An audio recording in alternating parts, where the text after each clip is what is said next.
Gue nggak follow cuman satu akun media aja gitu supaya gue bisa punya referensi gitu.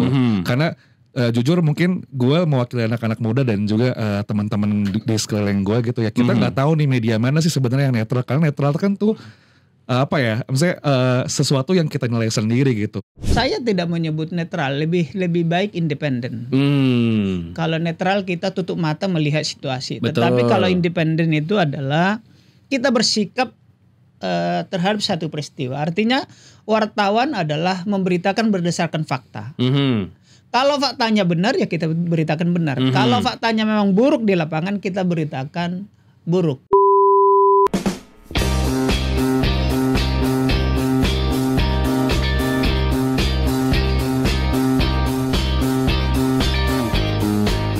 Salah satu yang akan berperan besar di pemilu 2024 dan juga pemilu lainnya adalah media. Karena media itu bisa mengarahkan perilaku kita. Nah, karena 2024 banyak data yang bilang paling banyak adalah pemilih muda. Makanya di Kongko Bincang Pemilu hari ini, saya Ilham Ramdana akan ngobrolin soal peran media massa dalam menarik minat pemilih muda. Dan hari ini kita ada dua tamu ya. Yang pertama ada Bapak Domude Ambarita, News Vice Director Tribun Network. Halo Pak. Halo. Gimana kabarnya pagi. nih? Salam sehat, alhamdulillah. Alhamdulillah. Nih kalau ngomongin Tribun nih ya, kita ngeliat Twitter, sekarang X namanya ya. Kita ngeliat Instagram, kita ngeliat TikTok, ngeliat YouTube, isi Tribun semua. Keren sih, masif. Das. Kita ngobrol soal media hari ini Pak ya. Silakan, ada juga Bang. Uta, perwakilan dari Abang Noni. Assalamualaikum. Waalaikumsalam. Abang mana nih? Gue dari Jakarta Selatan tahun 2015, sudah tua. Baru lah. Jaksel mantesan nih, etnik banget di Jaksel banget. Makanya begitu gue liat tuh Abang Noni pasti batik Jakarta banget, ada ondel-ondel. Lumayan nih dipinjemin. Kita mau ngomongin soal bagaimana media bisa mempengaruhi pemilih pemula nih, Pak dan Uta ya. Karena menurut data, kalau yang saya pernah baca itu kan 52% dari KPU bilang bahwa pemilih sekarang adalah pemilih muda nih, milenial dan Gen Z. Tapi menurut data partai ada yang bilang 62%. Mungkin Pak Domu nih kalau media biasanya datanya akurat nih. Baik. Bang Ilham, sebelum ke sana saya mau menyampaikan bahwa memang kita menuju, kalau istilahnya Pak Asari, Ketua KPU, ini bukan pesta demokrasi tetapi kerja demokrasi. Oke. Kita memang akan masuk ke kerja demokrasi pemilu ke-13 sepanjang Republik. Yakni Pileg, pemilihan legislatif, di mana di situ DPRD Kabupaten Kota, DPD dan Pilpres.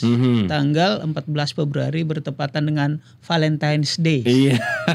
Lalu 9 bulan kemudian Pilkada 27 November ya. Nah, pada pemilu 2024 nanti memang tadi sudah di-mention beberapa data.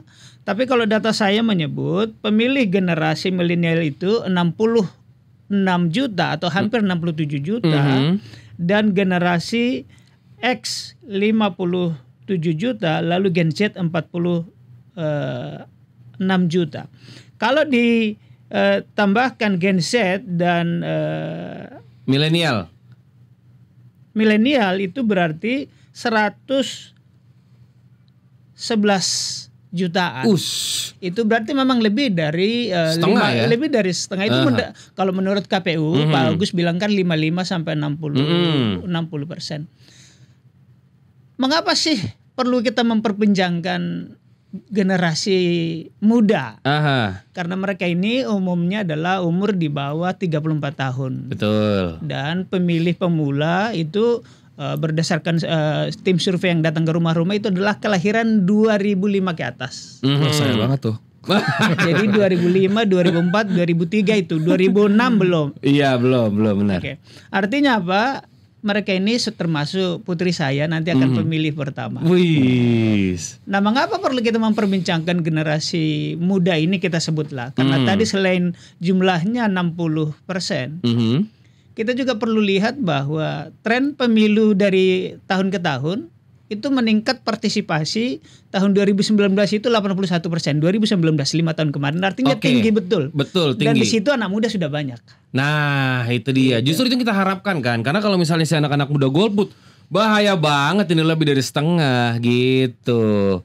Oke nih Pak, kita selalu bilang, selalu dikasih perdengarkan lah, kita netralitas media dan lain-lain lah. Tapi kalau menurut saya pribadi nih Pak, ini pribadi Pak ya, media tidak akan pernah bisa netral. Bener atau enggak? Begini, perkembangan media kalau kita lihat sejarah perjuangan bangsa itu ada namanya media perjuangan. Dulu ada media perjuangan yang digunakan sebagai alat propaganda untuk mengusir penjajah. Pada posisi itu maka media tidak netral, tetapi adalah alat perjuangan. Oke. Nah, kesini setelah kita langsung setelah reformasi, maka ada Undang-Undang Pers nomor 40 tahun 99 tentang pers, di mana di situ disebut industri. Oke. Berarti kalau industri ini sudah semacam hukum pasar, dan pers di situ selain fungsi sosial, kontrol sosial, pendidikan, pemberi informasi, hiburan segala macam, juga sudah fungsi ekonomi. Dalam fungsi ekonomi itu berarti dia harus bisa menghidupi karyawannya, betul, menggaji karyawannya minimum standar UMR, ya kan? Nah, dalam konteks ini memang media sekarang terbagi beberapa hal. Satu, masih ada kelanjutan dari media perjuangan tadi, ini milik parpol. Oke. Kita sebut saja beberapa media yang dimiliki oleh ketua-ketua partai. Iya. MNC Group, di situ ada RCTI, iNews, ada macam-macam lah, Sindo, itu Haritano. Iya. Partainya apa? Perindo.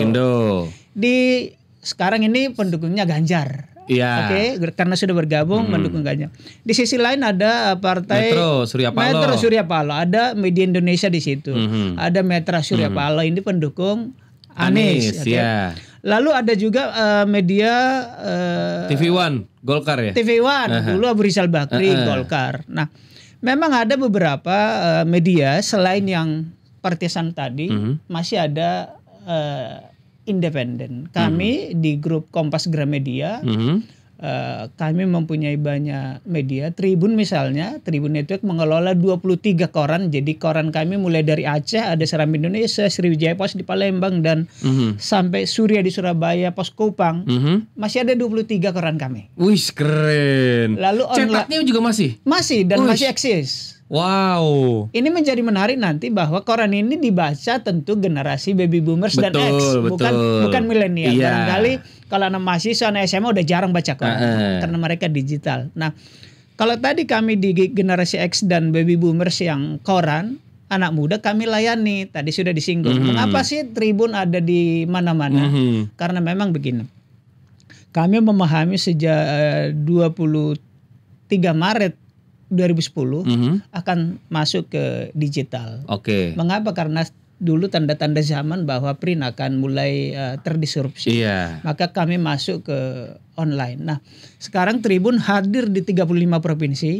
Kita kan sekarang sudah lihat 38 provinsi nih. 3 lagi di Papua kami belum masuk. Oke. Dan kami hadir di 470 kabupaten kota. Wow. Atau sekitar 92% dari 514 kabupaten kota di seluruh Indonesia.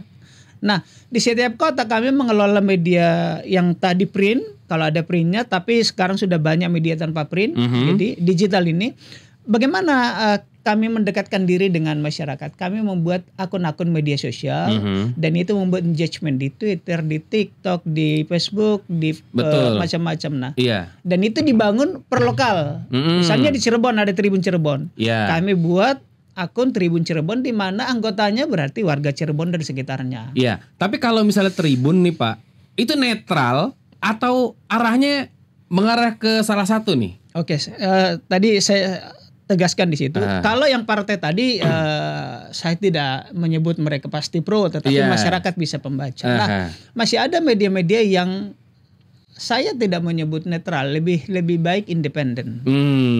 Kalau netral kita tutup mata melihat situasi. Betul. Tetapi kalau independen itu adalah kita bersikap terhadap satu peristiwa. Artinya wartawan adalah memberitakan berdasarkan fakta.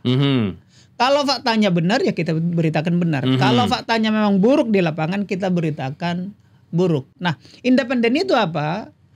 Partai atau capres ini kepentingannya ini, partai dan capres ini kepentingannya ini, kita tidak masuk di kepentingan itu. Kita independen. Tetapi secara independen memberitakan kalau Anda memang money politics ya kita beritakan money politics. Kalau Anda memang baik dengan masyarakat, kita beritakan baik masyarakat. Tinggal masyarakat yang menilai kami independen atau enggak, terserah kembali kepada masyarakat. Tapi bahwa panduan di kami, kita independen, tidak mendukung parpol apapun.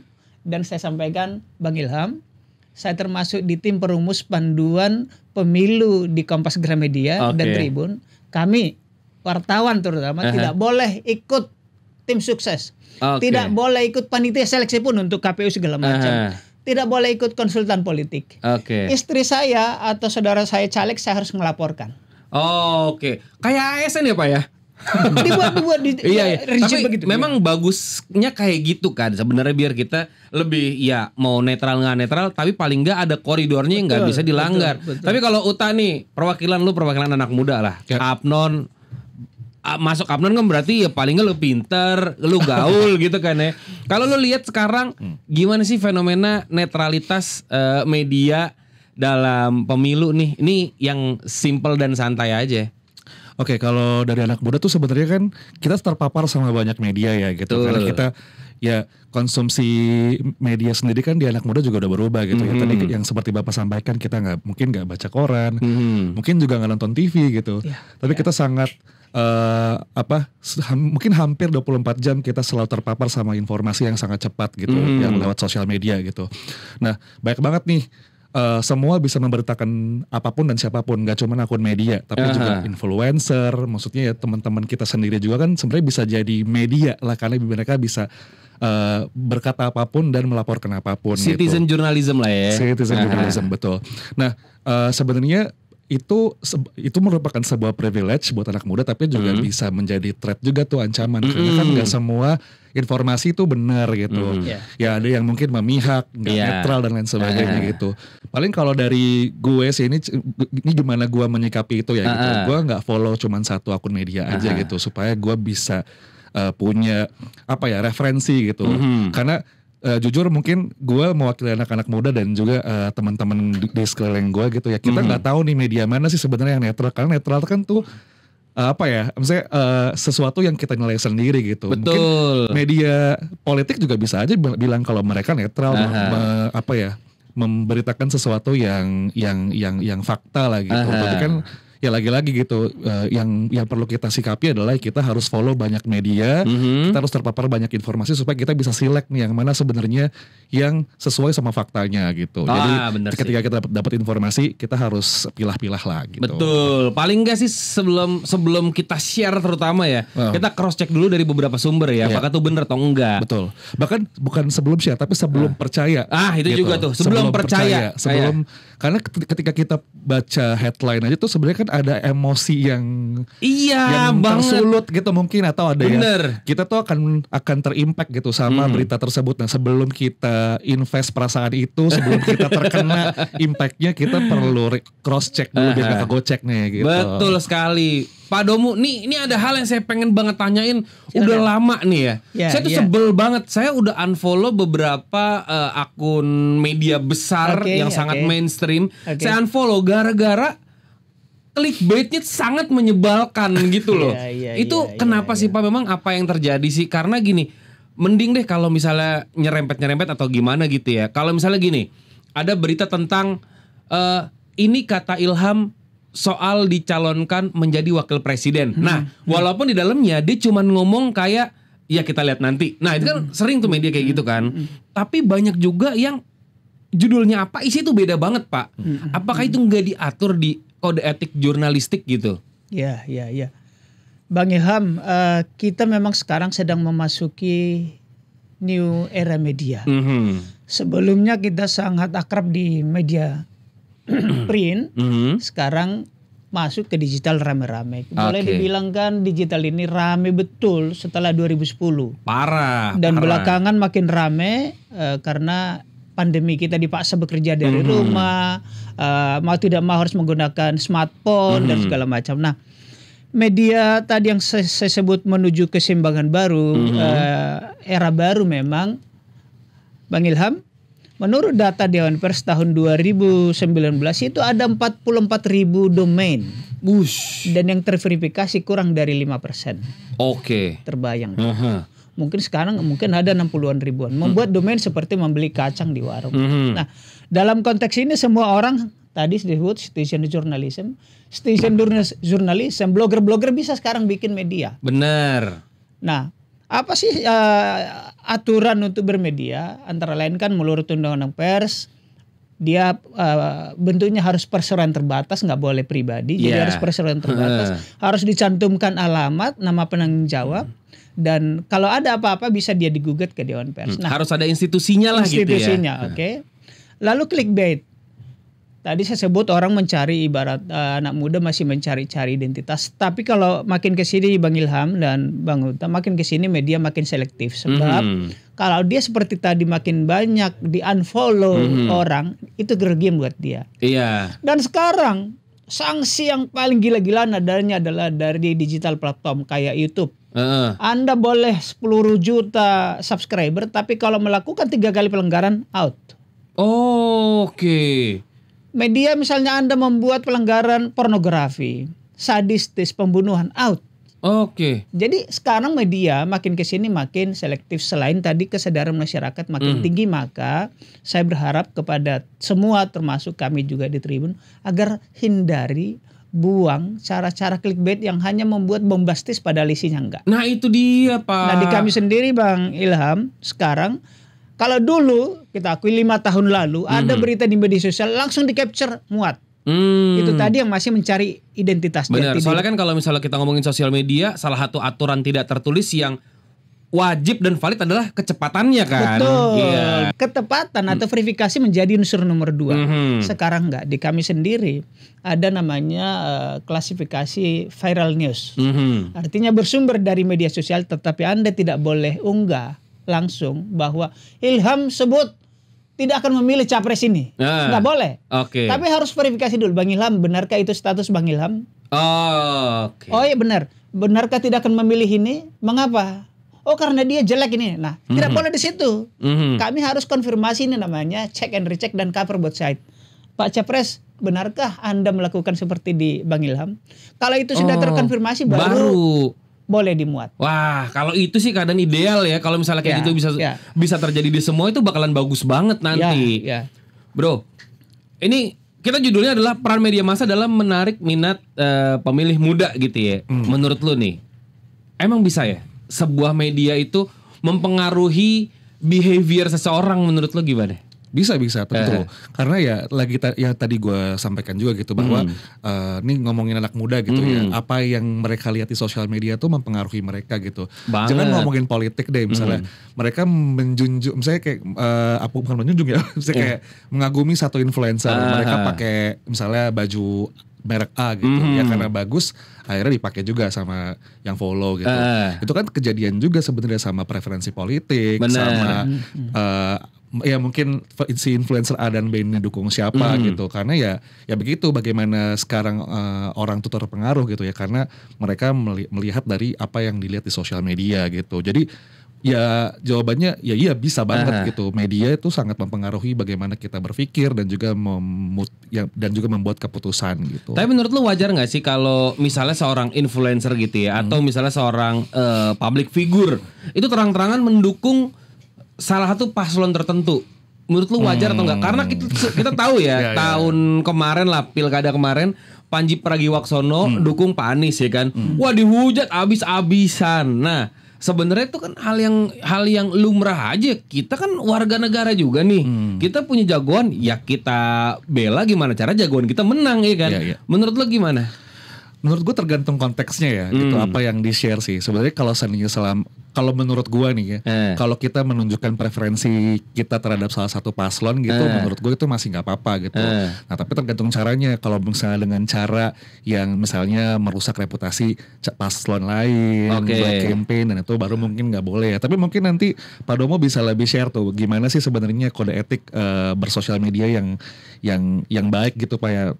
Khususnya nih kita ngomongin influencer gitu. Tapi kalau menurut gue sih itu sah-sah aja ya. Sah-sah aja gitu. Karena ya itu sosial media lo, yang penting lo bertanggung jawab sama informasi yang lo berikan. Tapi gitu. nih ya, kalau zaman dulu ya sekarang juga masih kan ada luber jurdil, itu kan tidak memasukkan unsur rahasianya. Iya kan? Tapi kan sebenarnya gimana ya? Gue juga kalau gue pribadi nih, kalau gue punya salah satu jagoan, gue pengen dia belain biar dia menang, karena kan ya kita jagoan kita lah. Ini kalau misalnya dibayar beda lagi ya, tapi kan enggak gitu. Gimana tuh Pak Domo? Tadi Mas Uta sudah singgung bahwa medsos ya. Saya mau menyampaikan begini. Kalau influencer boleh memihak karena dia tidak diatur undang-undang, tergantung nilai yang dia anut. Oke. Tapi kalau media, karena dia ranahnya publik, menggunakan misalnya di televisi menggunakan frekuensi yang punya publik, maka media itu harus independen. Bahasa lain dari netral. Itu dari sana diatur. Dan memang di kode etik jurnalistik itu banyak dan rinci. Betul. Nah, medsos. Bagaimana medsos supaya sinkron? Katakanlah banyak juga medsos ini akun-akun anonim. Bisa bikin akun misalnya bahagia selalu. Kan karena mungkin tidak ada nama orang bahagia selalu. Atau buat misalnya Ronaldo, padahal itu belum tentu Ronaldo. Tapi kontennya membawa hate speech, kebencian. Nah, pemirsa TVRI dan masa anak-anak muda terutama, ada cara efektif untuk mengecek apakah satu peristiwa itu hoax atau enggak. Di jurnalistik disebut dengan 5W1H. Oke. Bahasa Indonesianya adik simba. Apa, di mana, kapan, siapa, mengapa, dan bagaimana. Jadi pastikan apa yang di-share. Misalnya tadi malam pendukung capres ini dipukuli capres itu. Aduh. Misalnya, ini kan sering. Benar. Maka jangan asal percaya dulu, jangan share, saring dulu. Caranya adalah bukalah sebentar mesin pencari, entah Bing, entah Google, pemukulan terhadap simpatisan ini atau relawan ini oleh. Kalau ada di media mainstream, misalnya Tribun, Kompas, Tempo, Anda boleh percaya. Oke. Karena biasanya dengan 5W1H tadi pasti apa? Pemukulan. Di mana harus jelas. RT kecamatan minimum. Kapannya harus jelas, tanggal, bulan, tahun. Kalau itu tidak ada, Anda ragukan, tidak usah share. Oke. Benar. Saring sebelum sharing ya. Betul. Itu. Dan ini perlu Bang Ilham, kenapa? Karena 2019 kita ingat seorang dokter dari Padang diusir. Lalu seorang anak di Bekasi dibully gara-gara ngeser hate speech. Maka ini jangan terulang. 2024 jangan terulang. Nah, kalau masalah hoax gimana nih Pak Domo? Kan kalau kita lihat ya di Pilpres 2019 dan juga Pilkada kemarin, itu katanya banyak banget hoaxnya nih. Kalau 2024 sendiri yang Pak Domo udah lihat, kira-kira akan kemana nih arah-arah beritanya nih? Oke, saya mau reminder saja atau refresh pikiran kita supaya nggak mudah lupa bahwa tadi sudah saya sebut bahwa tahun 2019 seorang ibu-ibu dari Padang itu harus diusir loh. Karena beda pilihan, orang lain tidak menerima. Betul. Lalu tadi saya sebut di Bekasi pun ada dibully ya. Dan di beberapa tempat banyak. Penting kita sadari bahwa ini kerja politik ini jangan menjadikan kita bermusuhan. Ya. Ingat pemirsa TVRI, ya, betapa Pak Prabowo dan Pak Sandi seakan-akan ini berantem dengan Pak Jokowi Hasim saat Pilpres. Tapi setelah Pilpres apa yang terjadi? Iya, masuk semuanya. Masuk semua. Iya kan? Ketika mereka di Pilpres, seakan-akan kita ini atau pembelanya Prabowo, Sandi, seakan-akan musuhan dengan tetangga yang kebetulan pendukungnya Jokowi, Kiai Ma'ruf Amin, ya kan? Dan memang ceritanya ada juga yang sampai musuhan beneran, yang tadinya minjam beras nggak boleh lagi minjam beras, omongan nggak boleh lagi, nebeng ke kantor nggak lagi, gitu. Nggak usah lah, ya kan? Sekali lagi ini pemilu ke-13 yang akan kita segera ikuti, jangan sampai bermusuhan, oke? Nah, berita di hoax. Menurut Kominfo itu data Agustus sampai September 2019 ada 3.356 kasus hoax. 3.356. Oke. Yang ditemukan oleh Kementerian Komunikasi dan Informatika. Apa sih hoax? Ya. Hoax itu mirip-mirip dengan fake news atau berita palsu. Oke. Nah, kalau di media tadi saya sudah singgung, untuk mengenali berita ini benar atau enggak, setidaknya gunakan 5W1H. What, when, where, who, why, dan how. Setidaknya di 4W pertama. Apa, di mana, kapan, siapa, itu harus tahu. Oke. Apa kejadiannya, siapa yang melakukan, tempatnya di mana sih, waktunya kapan harus jelas. Kalau ada yang meragukan, sebaiknya jangan percaya, cek lagi. Oke. Hoax. Dulu di zaman Nazi ada mereka terapkan adalah propaganda kebohongan, dilakukan berulang kebenaran baru. Oke. Nah, jangan kita termakan hoax. Seakan-akan sesuatu benar kayak tadi tuh di 2019, seakan-akan sudah benar, padahal enggak juga. Setelah selesai pemilu mereka berteman. Kita yang sudah kadung bermusuhan susah tuh. Nah, jangan sampai. Nah, jadikan peristiwa politik ini, pesta demokrasi kerja demokrasi ini sebagai sesuatu yang baik. Ya, lakukan sesuatu yang baik. Nah, hoax. Kenapa sih memungkinkan memang tinggi hoax? Karena populasi Indonesia menurut We Are Social Hot Sheet 1 Januari 2023 itu 276 juta. Oke. Naik dibandingkan 2020 survei sensus 270 juta ya, berarti naik 6 juta dalam 2 tahun. Oke. Pengguna internet di Indonesia ada 212 juta atau 77% dari populasi pengguna internet ya, 77%. Ponsel itu lebih banyak dari jumlah penduduk. Mungkin karena Bang Ilham punya 2 device. Saya cuma 1, Pak. Berarti Bang Uta mungkin. Bang Uta benar ada 2. Benar ada 2. Kita tidak menyebut Bang Uta tidak setia, tetapi kita berdua laki-laki setia. Iya, betul. Artinya adalah satu warga boleh mempunyai 2 HP. Gitu. Nah, konsekuensinya adalah penggunaan di medsos di Indonesia ada 167 juta medsos atau sekitar 60% dari populasi. Tertinggi data itu adalah di WhatsApp, kemudian Instagram, TikTok, Facebook. Tadinya Facebook paling tinggi. Iya. Sekarang TikTok. Nah, kita mulai pelajari fenomena, kriteria atau karakter anak muda. TikTok ini lebih kepada mungkin dia bahkan sebagian beriset ke generasi alfa barangkali. Betul. Kurang dari, memang sih di medsos kan 13 tahun, tapi sekarang anak-anak SD juga udah mulai bermedsos kan. Nah, apa sih kalau di anak-anak muda ini? Kan anak-anak muda umumnya yang terutama Z dan alfa ini kan masih labil kan. Sementara smartphone ini bisa dibawa ke kasur, bisa bahkan ke toilet. Maaf kata. Nah, saat dia dan sering terjadi katanya mencari inspirasi saat di kamar mandi, kadang-kadang justru membuat konten apa segala macam, saat tiduran mungkin tadi bad mood di sekolah atau dimarahin mamanya, dia meluapkan emosinya melalui status. Nah, hati-hati, kadang-kadang status yang uncontrol itu bisa tone-nya negatif. Nah, kalau tone negatif itu ditangkap temannya dan di-share, satu, sumber awalnya sudah nggak positif, nggak akurat, lalu di-share lagi tanpa disaring tadi, maka itu bisa dampaknya lebih luas. Itu baru dari anak mudanya. Iya. Kalau hukumannya sendiri apa sih, Pak? Misalnya ada sebuah media yang mungkin tidak hoax secara utuh ya, tapi nggak kredibel gitu. Ada hukumannya sendiri nggak sih, Pak?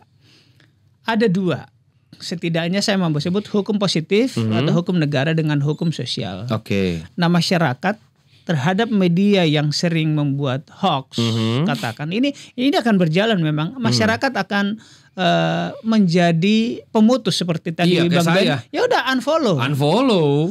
Dan media yang semakin berkurang followersnya itu berarti kerugian buat dia. Merugikan diri sendiri ya. Ibarat orang jualan, berarti pembelinya makin berkurang. Betul sekali. Karena satu visi itu kan revenue. Nah, sanksi dari atau hukuman dari hukum positif, kalau dia media massa, aturannya jelas.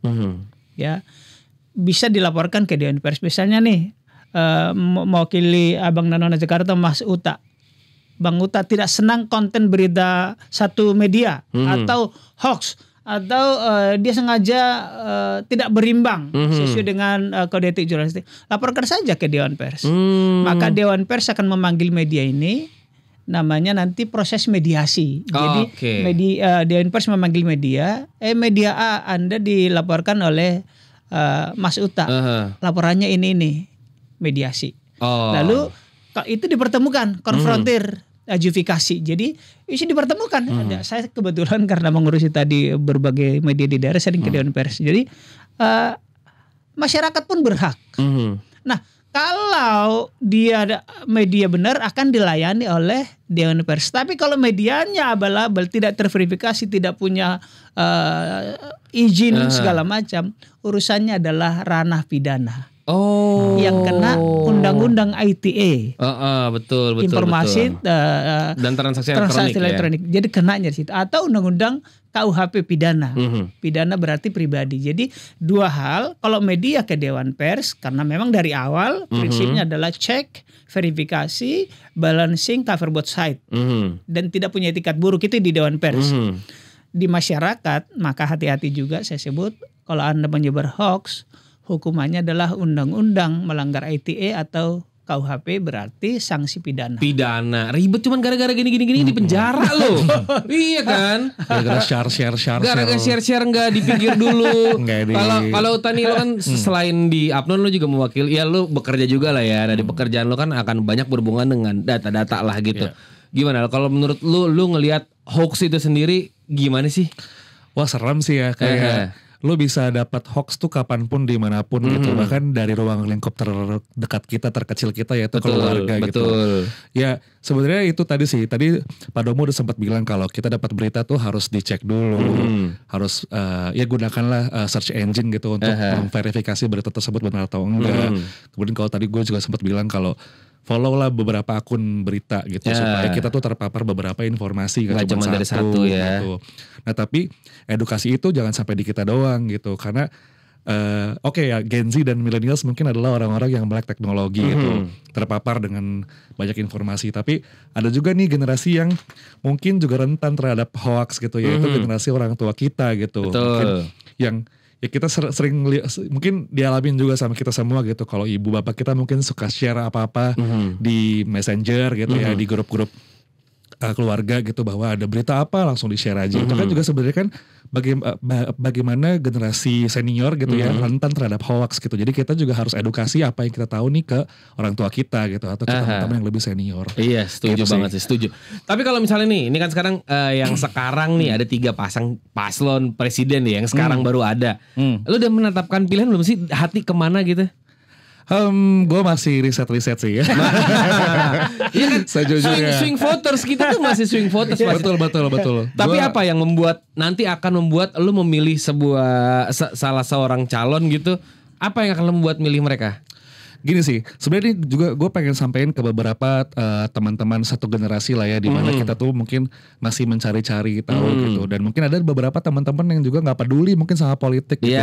Gue pengen kasih tahu bahwa politik itu sedekat itu sama kehidupan kita gitu. Kayak mungkin lo berantem sama cewek lo gara-gara telat jemput ke rumahnya, gara-gara jalanan rusak, that's politik gitu.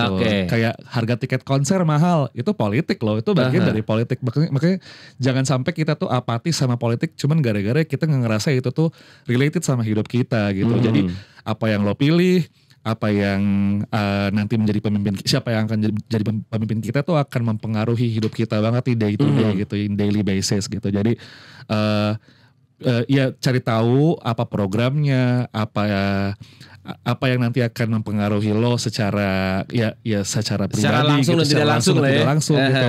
Dan tetapkan pilihan yang sesuai dengan preferensi dan juga apa yang udah lo cari tahu nih gitu. Itu sih. Itu ya. Kalau Pak Domo nih apa nih? Saya mau masuk di sini. Boleh. 2 hal. Hoax apakah ada dari orang tua? Sering loh. Betul.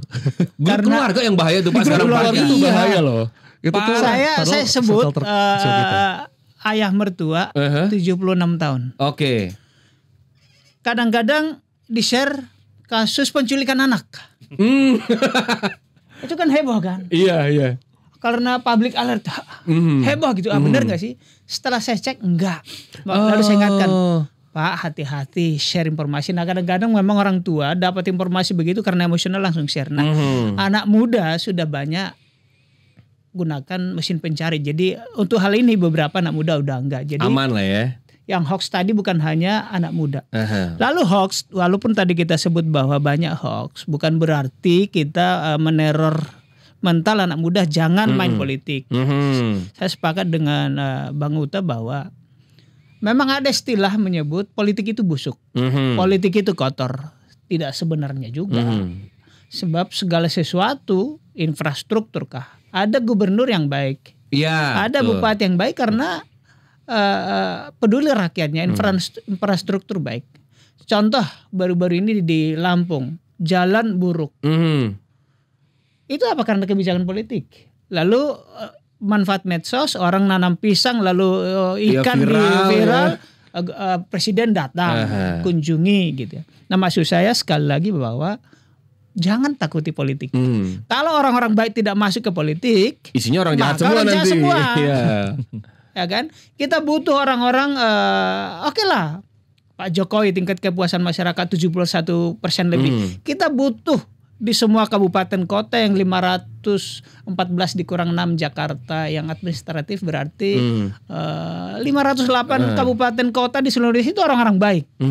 Seperti misalnya Ibu Risma di Surabaya yang berhasil Surabaya, atau Kang Emil di Jawa Barat. Gitu ya. Kita butuh orang-orang begitu di Indonesia. Jadi jangan takut berpolitik karena semua kebijakan, semua fasilitas publik adalah hasil dari politik ya. Yang jadi permasalahan nih Pak, gimana sih sebenarnya kita nih anak muda nih, saya juga lah sebagai swing voter ya. Gimana sih kita harus menentukan siapa yang akan kita pilih? Nggak harus personnya tapi kisi-kisinya lah paling enggak. Gini, ada penelitian Litbang Kompas tahun 2022. Intinya antara lain adalah disurvei kepada anak-anak muda.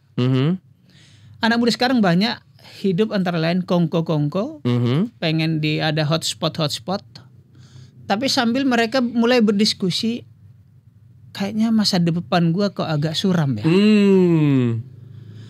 Harga-harga naik, penghasilan gua kok kecil ya. Oke. Jadi mulai risau, mulai galau. Artinya anak-anak muda sekarang menginginkan ekonomi baik, penghasilan gede, tapi kerja agak santai. Nah ini jadi soal. Nah untuk anak-anak muda kayak gini, maka perlu lihat kira-kira capres atau partai siapa yang peduli akan ekonomi, pembangunan lapangan kerja, pertumbuhan ekonomi, itu cari ke sana. Lalu di sisi lain partai juga atau capres atau apapun, karena kita akan segera memasuki pilkada, ketahui dong yang tadi 60 setelah kita jumlah 111 juta sekian tadi 60% itu, ketahui dong kebutuhannya anak muda. Apa sih anak muda? Berarti mereka ini antara lain adalah karakter anak muda kan biasanya terhubung dengan internet selalu. Dengan media sosial, smartphone ya kan.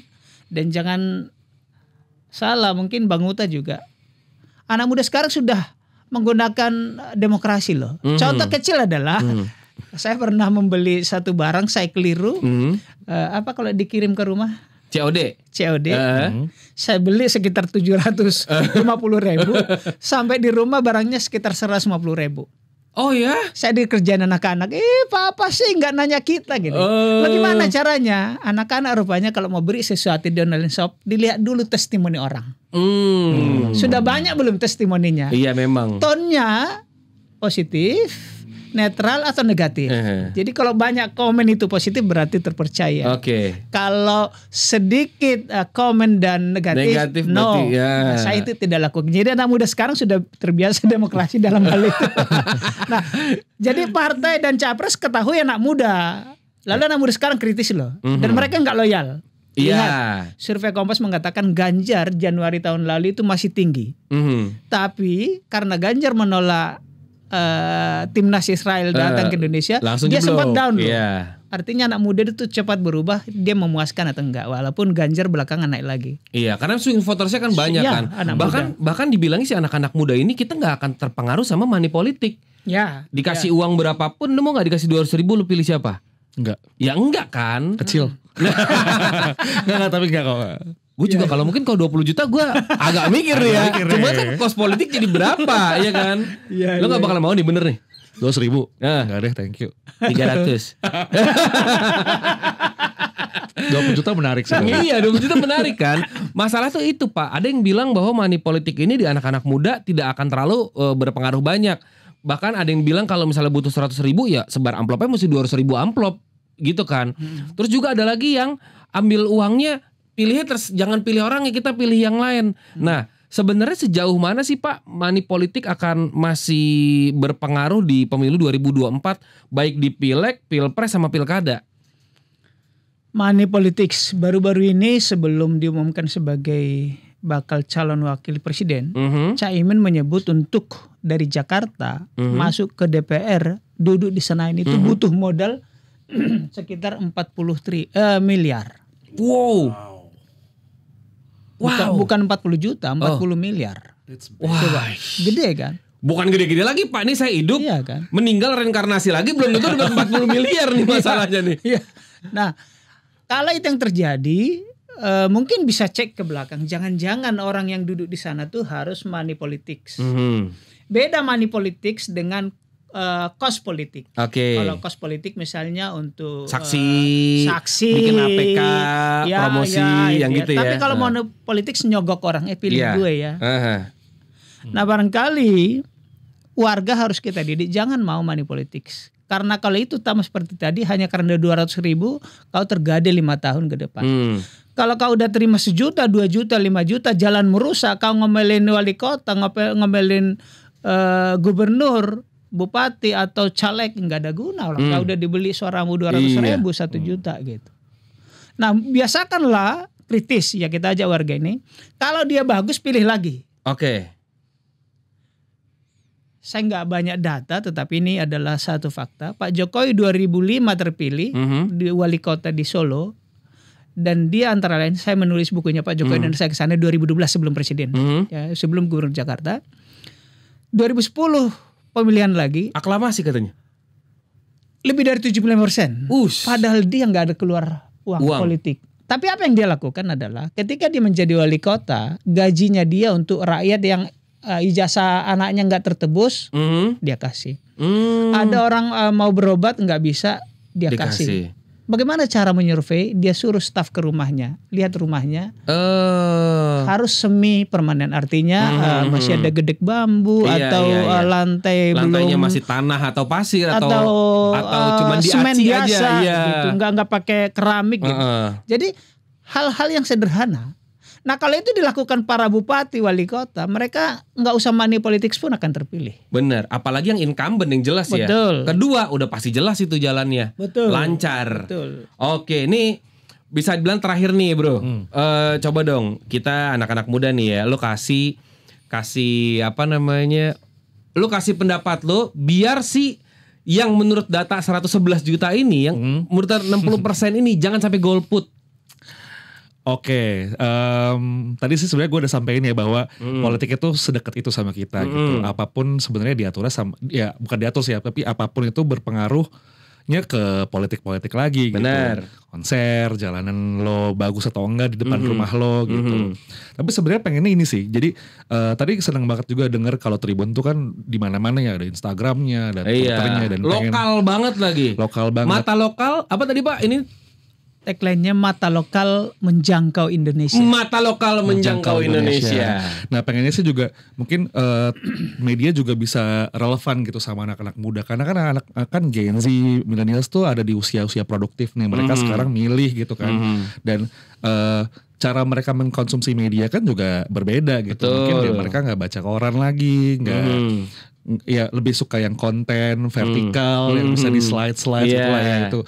Nah mungkin bisa perbanyak konten-konten edukasi politik di platform tersebut gitu supaya ya masuk nih ke teman-teman Gen Z dan milenial supaya mereka tuh juga melek politik dan mereka tahu pentingnya politik buat hidup mereka gitu. Jadi pengennya itu sih, semoga makin banyak kreator, makin banyak media, makin banyak KOL yang ngomongin soal politik, bukan soal preferensinya tapi bagaimana edukasinya mereka ya melek sama politik itu sih. Iya sih. Oke. Kalau dari Pak Domu sendiri, kalau tadi kan jadi Bang Uta nih ngasih masukan lah gitu buat media-media yang sekarang ada. Kalau dari Pak Domu, kita pengen dong Pak denger bahayanya golput, jangan sampai golput dan kita harus milih nih buat anak-anak muda terutama milenial dan Gen Z. Oke, baik. Tadi sudah kita singgung bahwa ini pemilu ke-13. Ke-13. Dalam 3 pemilu terakhir 2009, 2014 dan 2019 memang tren partisipasi politik itu meningkat. 2009 71% pemilih berarti 29% golput atau tidak menyalurkan hak suaranya. 2014 75,1 partisipasi berarti 24,9 golput dan tahun 2019 hanya sekitar 18%. Apa artinya adalah meningkat partisipasi politik. Saya menduga antara lain ini karena ada tren narsis. Jadi anak muda kalau udah coblos lalu ditunjukkan jarinya saya udah milih. Nah, semoga tren ini meningkat ya. Amin. Diskon tuh biasanya kalau ke mall beli apa? Banyak diskon. Pak. Ya, diskon ya. Nah, semoga program begitu dari mall-mall juga gelar diskon saat pemilu, tunjukkan Anda sudah berpartisipasi gitu kan. Yang kedua adalah sekali lagi jangan anti politik. Sebab segala sesuatu yang diputuskan di negara ini diputuskan lewat kebijakan politik. Di mana? Di DPR, di DPRD. Oleh pembuat kebijakan, pengambil keputusan baik undang-undang maupun perda, yakni pemerintah dan legislatif. Jadi kita harus rame-rame datang ke TPS, tentukan pilihan terbaikmu, jangan berantem, gak usah menyebar hoax, memilih dengan riang gembira dan damai. Itu dia. Pak Domu terima kasih banyak, Bang Uta terima kasih banyak. Semoga ketemu lagi ngobrol-ngobrol lagi ya. Terima kasih. Terima kasih. Pemirsa TVRI itu dia Kongko Bincang Pemilu episode kali ini barengan sama Ilham Ramdana, Pak Domu dan Bang Uta. Semoga lebih banyak lagi yang bisa kita ambil dan jangan lupa ini pemilu bukan lagi pesta demokrasi tapi kerja demokrasi ya. Kerja demokrasi. Kalau gitu sampai ketemu lagi dari kita. Terima kasih dan mohon maaf kalau salah-salah kata. Wassalamualaikum warahmatullahi wabarakatuh. Waalaikumsalam.